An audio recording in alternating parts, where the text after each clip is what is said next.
مرحبا أهلا النوادي.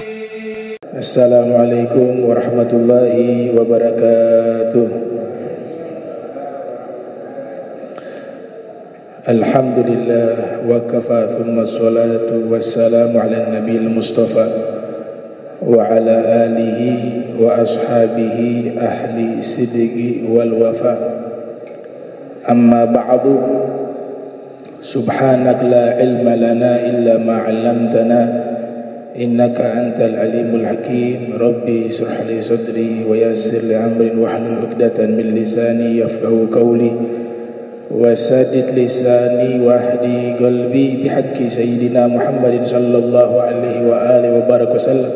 يا من هو في علوه كائن، يا من هو في فعل حميد، يا من هو في مجده متين. اللهم أكرمنا بنور الفهم وأخرجنا من ظلمات الوهم وارزقنا فهم النبيين وحفظ المرسلين وإلهام ملائكة المقربين. ربنا زدنا علما وفهما وأكلا يا أكرم الأكرمين بحق سيدنا محمد خاتم الأنبياء والمرسلين يا رحمن يا رحيم. وصلى الله على سيدنا محمد وعلى آله وصحبه وبارك وسلم والحمد لله رب العالمين. قال المصنف رحمه الله ورضي الله تعالى عنه وأرضاه ونفعنا به وبعلومه وأمدنا بأسراره وأعادنا من بركاته في دارين. رضي الله عنكم. أكمل التشهد. Alhamdulillah, puji syukur kehadirat Allah, salawat salam senantiasa teriring dan tercurahkan kepada junjungan mulia Nabi tercinta Nabi Yuna Muhammad sallallahu alaihi wa alihi wasallam beserta seluruh keluarga beliau, sahabat beliau, umat beliau yang senantiasa melaksanakan ajaran beliau hingga akhir masa nanti. Yang kami muliakan, kami hormati seluruh imam Masjid Al-Amin beserta pengurus muadzin, wabil khusus Al-Habib Fauzi As-Sakaf, Ustaz Luqman, Ustaz Jamal, para sesepuh, hadirin hadirat yang insyaAllah dirahmati Allah Ta'ala, wa seluruh para habaib Al-Habib Alwi Al-Bar, wa jami'il hadirin. Kita masih membahas tentang tasyahud. Tasyahud akhir rukun salat. Ada doa yang disunahkan oleh Nabi kita Muhammad sallallahu alaihi wasallam. Setiap kali tasyahud akhir, doa tersebut dibaca. Sebagaimana hadis yang diriwayatkan oleh Imam Muslim yang lahir 204 wafat 261 Hijriah di dalam sahihnya. Idza tashahhada ahadukum falyasta'iz billah min arba'. Kalau kalian tasyahud, bacalah atau mintalah perlindungan kepada Allah terhadap 4 hal. Ini dibaca ketika tasyahud, setelah tasyahud. Baca tasyahud, at-tahiyat ila akhir, dilanjutkan salawat. Paling afdolnya salawat Ibrahimiyah. Selesai salawat Ibrahimiyah atau salawat yang pendek yang biasa dibaca, kemudian dilanjutkan dengan membaca doa tersebut. Nabi mengatakan mintalah 4 perlindungan. Yang pertama, Allahumma inni a'udzubika min 'adzabi jahannam. Ya Allah, aku berlindung padamu dari azab neraka Jahannam. Jahannam nama neraka. Neraka itu bertingkat-tingkat. Sebagaimana surga juga bertingkat-tingkat. Sebagaimana juga hukum masing-masing tergantung perbuatan. Hukumnya makin berat, ya penjaranya beda. Nah, begitu juga di neraka. Neraka Jahannam, ada neraka Laz, ada neraka Jahim, ada banyak, ada 7 sampai 8. Begitu juga surga, ada bertingkat-tingkat. Yang paling tertinggi surga Firdaus. Kata Nabi, berlindung pada neraka Jahannam. Wa may yushakkikir rasul min ba'di ma tabayyana lahul huda wa yattabi' ghaira sabilil mu'minin nuwallihi ma tawalla wa nuslihi jahannam wa sa'at masira. Allah Ta'ala berfirman, neraka Jahannam adalah seburuk-buruknya tempat kembali. Itu yang pertama. Yang kedua, Allahumma inni a'udzubika min azabi jahannam wa min azabil qabri. Minta berlindung dari azab kubur. Hadis ini riwayat yang sahih, riwayat Imam Muslim. Dan hadis ini juga menunjukkan bahwa di dalam kuburan ada yang namanya azab kubur, ada yang namanya nikmat kubur. Kalau azab kubur, Nabi istilahkan hufratun min hufari niron, jurang neraka, lubang neraka. Kalau nikmat kubur, Nabi istilahkan dengan raudhah min riyadil jannah, taman surga. Itu ada di alam kubur. Ada azab, ada nikmat. Al-Imam Suyuti yang lahir tahun 849 Hijriah, wafat 911 Hijriah, di dalam kitab Syarhus Sudur menukil satu riwayat Rasulullah sallallahu alaihi wasallam bersabda, al-qabru imma rawdah min riyadil jannah aw hufratun min hufari niran. Kuburan itu bisa menjadi taman surga dan juga bisa menjadi lubang atau jurang api neraka. Yang ashabul yamin, yang baik, meninggal husnul khotimah, insyaallah adanya di taman surga. Yang meninggalnya su'ul khotimah, tempatnya lubang atau jurang api neraka yang ada di kuburan. Minta perlindungan yang ketiga, Nabi ajarkan min fitnah. Ada satu riwayat min fitnatid dunya, riwayat yang lain min fitnatil mahya wal mamat, fitnah kehidupan dan fitnah saat meninggal. Kita hidup di dunia, Allah berikan ujian. Ujian di saat menjelang wafat, ada ujian. Karena seseorang ketika menjelang wafat, ini syaitan mengerahkan seluruh kekuatannya untuk menjerumuskan orang tersebut agar meninggal sul khatimah. Itu fitnah terbesar menjelang wafat. Fitnah di dalam hidup, kita hidup selalu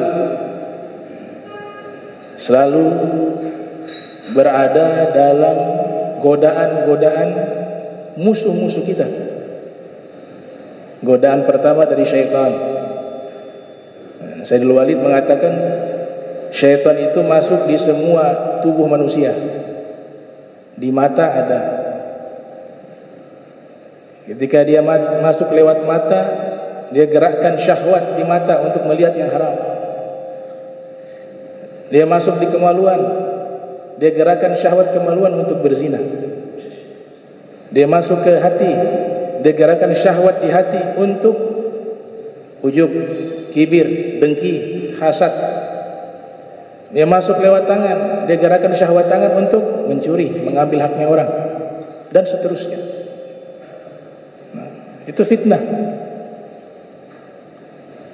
Di surat Al-Mulk Allah Ta'ala berfirman, Tabarakalladzi biyadihi mulk wa huwa ala kulli syai'in qadir alladzi khalaqal mauta wal hayata liyabluwakum ayyukum ahsanu amala. Allah menciptakan mati dan hidup untuk menguji kalian. Itu fitnah. Hidup juga fitnah, mati juga fitnah. Makanya Nabi ajarkan doa ini dibaca paling kurang setiap hari 5 kali, sesuai dengan sholat 5 waktu. Perintah Nabi, sunnah. Dan yang paling akhir itu paling berat. Minta perlindungan yang paling akhir. Yang keempat, daripada fitnah Dajjal. Itu paling berat. Min syarri fitnatin al-masihid Dajjal. Al-Imam Fairuz Abadi, salah satu ulama ahli bahasa Arab, mengatakan Dajjal itu dari kata Dajjala. Dajjala artinya berdusta, berbohong, menipu, menggoda. Itu semua artinya dari Dajjal. Semuanya maknanya tidak baik, maknanya jelek semuanya. Dajjal. Jadi Dajjal dari akar kata Dajjala. Lam yuzkar fil Quran walau marrah. Dajjal ini tidak disebutkan di dalam Al-Quran walaupun satu kali. Jadi kalau dicari dalam Al-Quran tidak ada kata Dajjal. Allah tidak pernah sebutkan. Walakin dzukira fil hadis. Tapi Dajjal ini disebutkan di dalam hadis Nabi Muhammad sallallahu alaihi wasallam. Akan tetapi di dalam Al-Quran ada isyarat terkait adanya Dajjal. Itu di surat Al-An'am ayat 158. Yauma ya'ti ba'du ayati rabbika la yanfa'u nafsan imanuha lam takun amanat min qabl aw kasabat fi imaniha khaira. Ini ayat surat Al-An'am ayat 158. Allah Ta'ala berfirman, akan datang sebagian tanda-tanda kebesaran penciptamu Allah. Maksudnya tanda-tanda di situ tanda-tanda kiamat. Ini kiamat punya 3 tanda. Ada tanda kecil disebut dengan sugro, ada yang pertengahan wusto, dan ada tanda kiamat yang sudah mendekati hari kiamat disebut dengan tanda kiamat kubro, besar.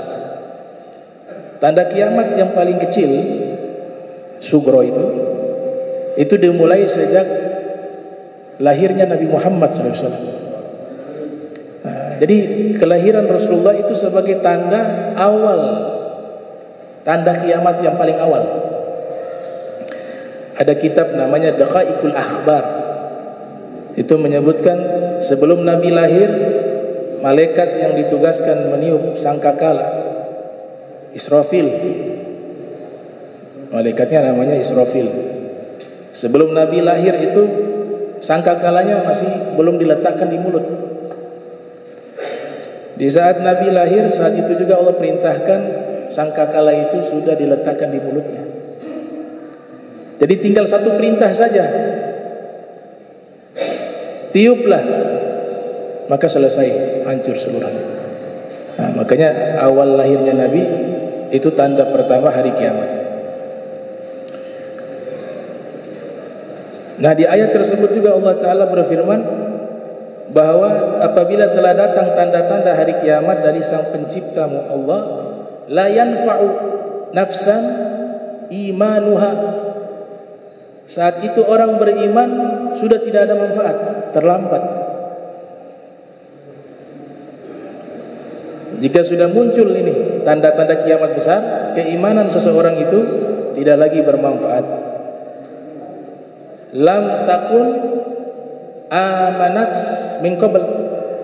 Kalau sebelumnya dia tidak beriman, tapi kalau dari awal dia beriman, tahu-tahu hari kiamat atau tanda kiamat besar terjadi, ya dia selamat. Dan usaha dia untuk beriman sia-sia pada waktu itu.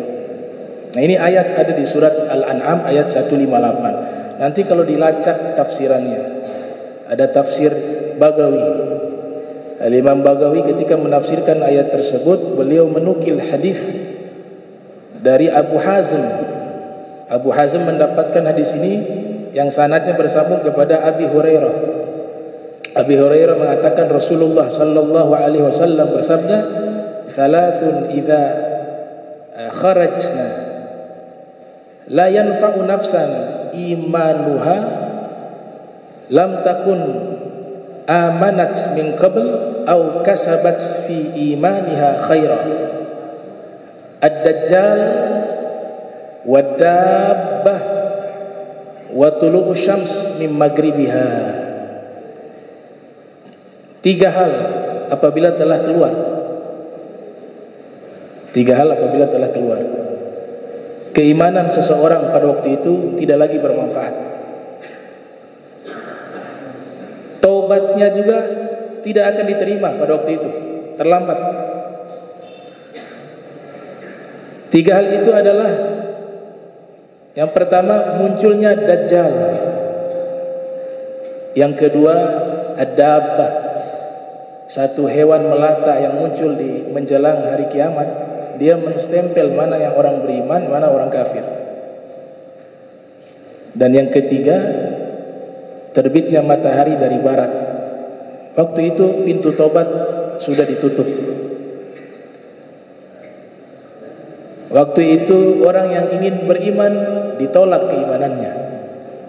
Tuh, ya, mudah-mudahan Allah selamatkan kita.